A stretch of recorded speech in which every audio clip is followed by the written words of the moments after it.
I've had CFOs, CEOs and so on come to me and say, well, we've got 50-60% introverts in our company. We're a tech company. We've got lots of people who are coding and so on.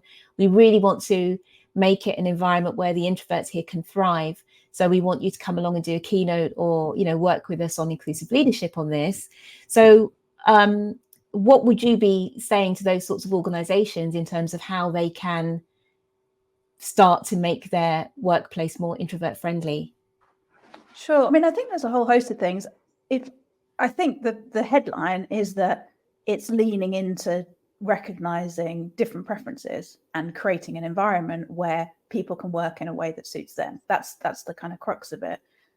But in order to do that, there are a number of things you can do. So one is increasing awareness of different communication styles. So one is the theory of, different preferences for communication styles, but the other is actually people who are working together really sharing and doing this in a structured way so that they're kind of sharing in a sort of set format their preferences, their needs, their strengths, so that people can really get to know their colleagues better. Because if you understand that your colleague is introverted, or maybe your colleague has a neurodivergent condition, and if you distract them by asking them a question, it's going to take them half an hour to kind of get back in the zone of where they were. If you really understand who you're working with, you can help to create a more inclusive environment for your colleagues. So there's something around kind of understanding each other better.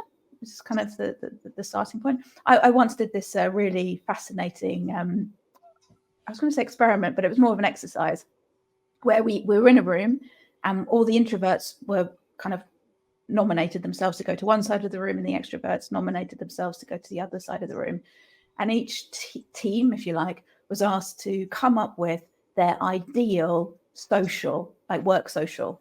And the introverts gathered and they chatted, and the extroverts gathered and they chatted. And at the end of this kind of part one of this exercise, everyone was really happy, and they thought that they'd come up with this great social. And the introverts presented their social to the extroverts, and the extroverts looked a bit disappointed, and the extroverts presented their ideas to the introverts, and the introverts looked horrified. And it kind of made the point that the extroverts didn't really want to, play games and have some quiet conversations and eat some nice foods. And the introverts did not want to sing karaoke in front of their colleagues. Mm. So bringing it back to the question about kind of workplaces is you've got to create, for socials, you can't just, it's not always about beer and pizza. You've got to think about the vegetarians and think about the people who maybe find it slightly more awkward to kind of just approach people and break into conversation with them, and create just different environments for different people to thrive, and make it easy for people to make connections with each other. I think for the people who struggle a bit with the networking, create like a meet the CEO or a environment where you can ask questions, or you can meet people in a, like we once did this thing called coffee roulette, where you just randomly had a coffee with someone on Zoom.